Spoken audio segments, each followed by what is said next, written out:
and you quit because you didn't get promoted in 6 months. I bring this up because I do want you to be a little bit reasonable with what you're expecting. The reason that the timeline is important is because so many of us stay in positions with that dangling carrot. No, if you just keep doing what you're doing, 36 and a half months from now, you'll be rewarded with a pizza party. We let them convince us that we need to stay and that success is coming, a promotion is coming, a bigger team is coming, a scope is coming. And we don't set any type of deadline for ourselves. And that can keep you in a bad position too long. Now, I think there's also such a thing as staying in a position not long enough. I've done that in my own career. I've seen clients do that often because job hopping is so popular now, and it's so common to say, oh, well, I didn't get promoted this cycle, so I'll just leave and I'll go somewhere else and they'll promote me. And you quit because you didn't get promoted in 6 months. You maybe didn't use all of the context information available to you to make that decision. So you want to set that deadline, and then you want to hold yourself to that deadline because things are going to happen that frustrate you.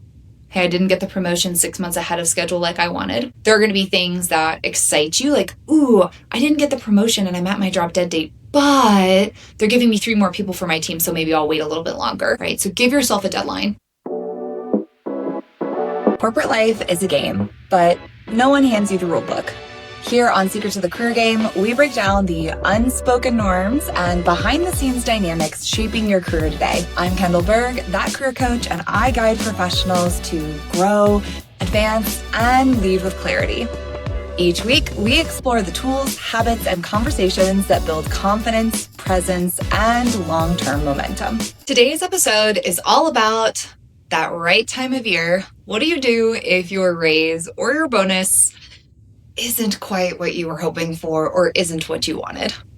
Now, if you guys have been following me for any length of time, I always give the advice that if you're looking for a promotion or a significant raise at your year-end review, those conversations should take place at least 12 months ahead of that final review date.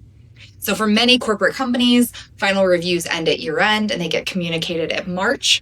You should be having that conversation at least the March preceding to kick off your promotion or your large scale raise. But let's say you did that.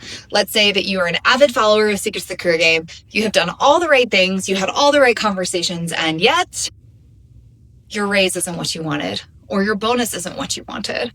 And your boss is giving you this feedback in a meeting. Now, I'm hoping you listen to this before you sit down in that chair and have to address this with your boss. But even if you've already had the meeting, we'll talk about how to handle it in case things have happened retroactively. So the first thing that we want to do when they are communicating your bonus or your raise, if you have already been communicating to them, hey, I'm looking to get promoted at the end of the year, or hey, I'm looking for a raise at this point, and it doesn't come true, we don't want to get defensive. So we don't want to leap out of the gate and be like, but you told me when I talked to you in March that we were going to do that, and it's not fair and my feelings are hurt. Okay. That is not going to serve you, and it's not going to help get you closer to where you ultimately want to be, which is at that next level or at that next pay band. Instead, we want to seek first to understand. Hey, obviously, this bonus is a little bit less than what I had been hoping for. Can you help me understand exactly how these numbers were arrived at? What was the math behind determining this bonus? Or obviously, you and I had the conversation at the beginning of last year that I was really hoping to get promoted this cycle. Obviously, it doesn't seem as though that's going through. Can you help me understand exactly what it was that held me back from getting that level in our cross calibrations? Right? We want to give your boss an opportunity to explain what happened before we start jumping all over them saying, you didn't do what you were supposed to do, or I told you I wanted this and now I'm going to quit, right? Give them that opportunity. Now, if you're specifically asking for a promotion, if you've been working with your boss and saying, hey, I really want to get to the next level, they're like, yeah, you're on track, everything's good, and then year end comes and goes and boom, no promotion. We want to understand exactly what the gaps were. Hey, what was it that I did not deliver this year that you were looking for that would have allowed this promotion to be successful? Now, your boss may come back and they may say, hey, listen, I wanted you to get promoted. I took it up to leadership. There were just too many this year. You're right there, but it was just below some of the other people. We're going to go for it again at mid-year. I hear this all the time. We're like, oh, maybe next year. What we want to do is be really concrete. Why were we not at the top of that promotion list? It's okay that maybe we didn't make the cut, But we want to know why. Was it that this other individual was a better collaborator? Is it that they worked on more visible projects?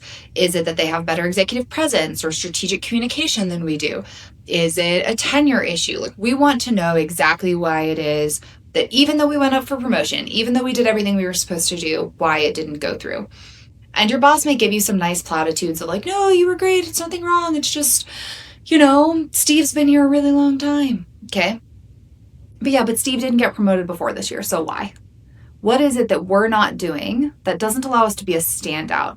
Because the reality in my experience is that companies will make a budget to promote people who really qualify for it. For people who are doing outstanding work, for people who are showing up and doing their jobs well, who collaborate effectively, who work on big projects, companies don't want to lose them. Now, getting a large raise is harder.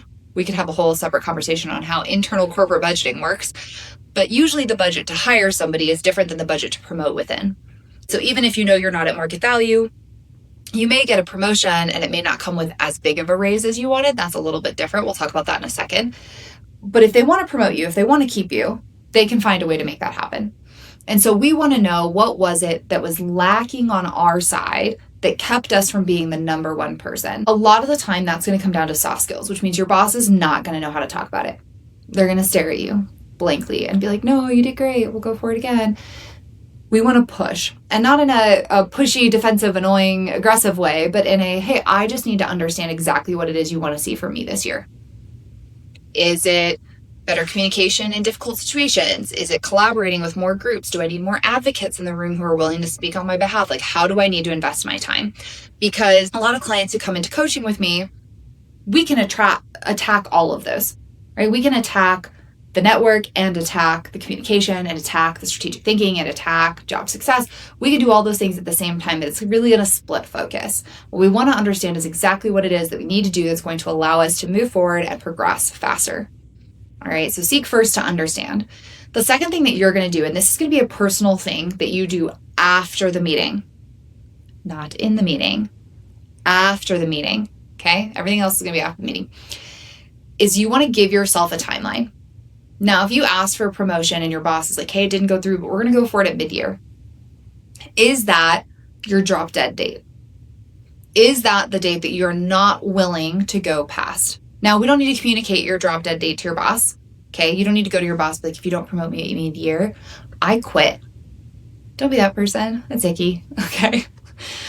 What we want to do is understand for you personally, what is the timeline that you're willing to stay within the company and within the role before it starts to go contrary to your goals? Now, I do want you to be a little realistic here. All right. Normally, I'm a pie in the sky, you can have anything you want kind of person. But for today, I do want you to have a little bit of realism, a little bit of expectation setting. So the average promotion from an intro level, so let's call that associate, to a senior individual contributor, senior associate, the timeline there is usually 2 to 3 years, right? Senior associate to a manager is usually 2 to 3 years. Manager to senior manager, 2 to 3 years.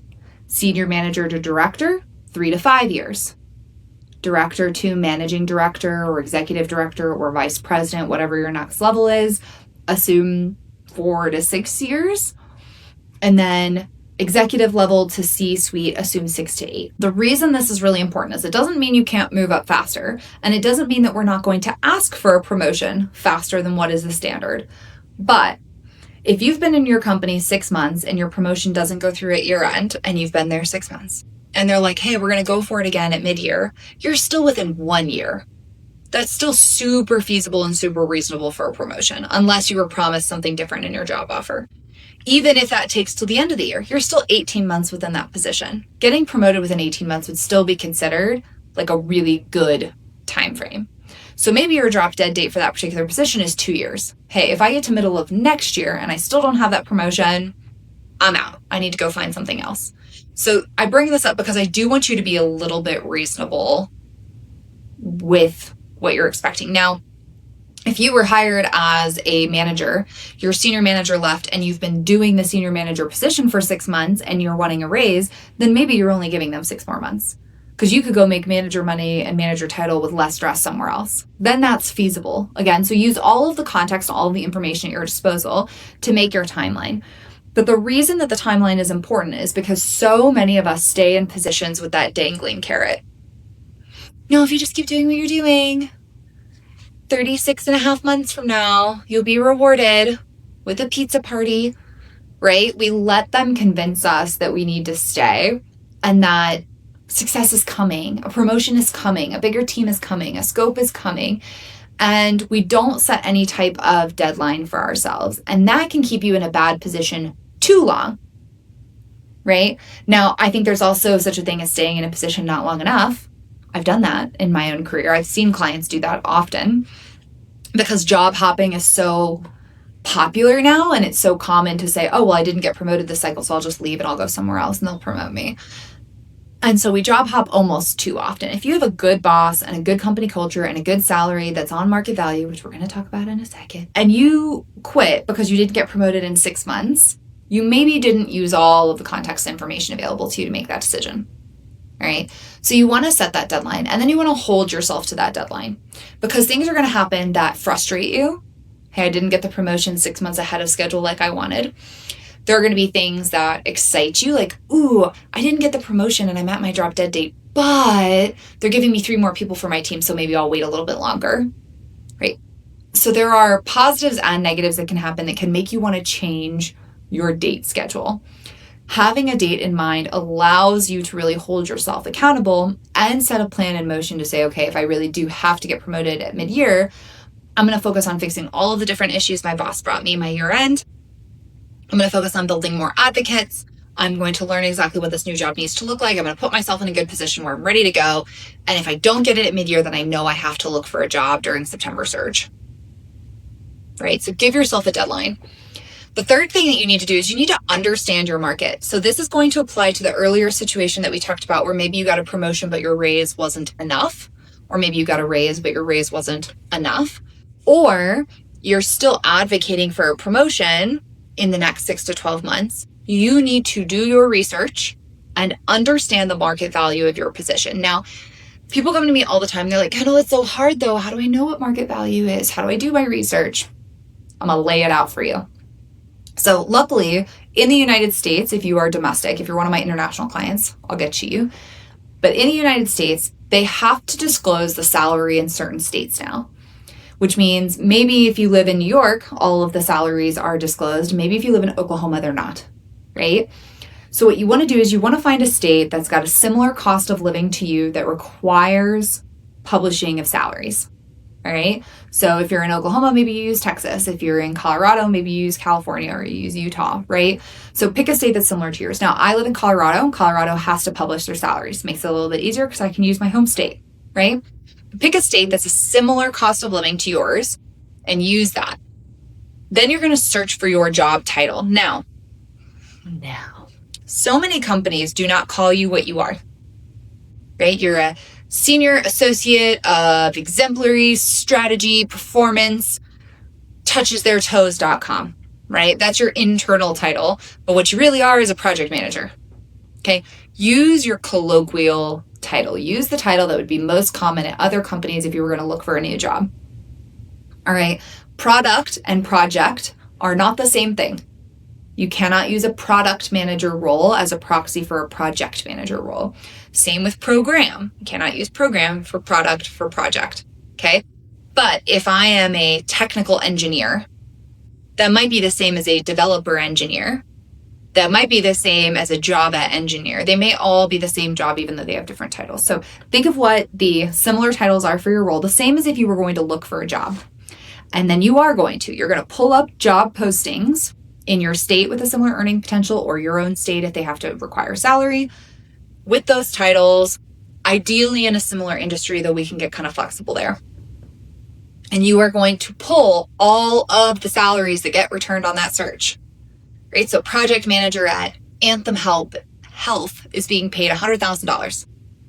Okay. A project manager at Blue Cross Blue Shield is getting paid $120,000.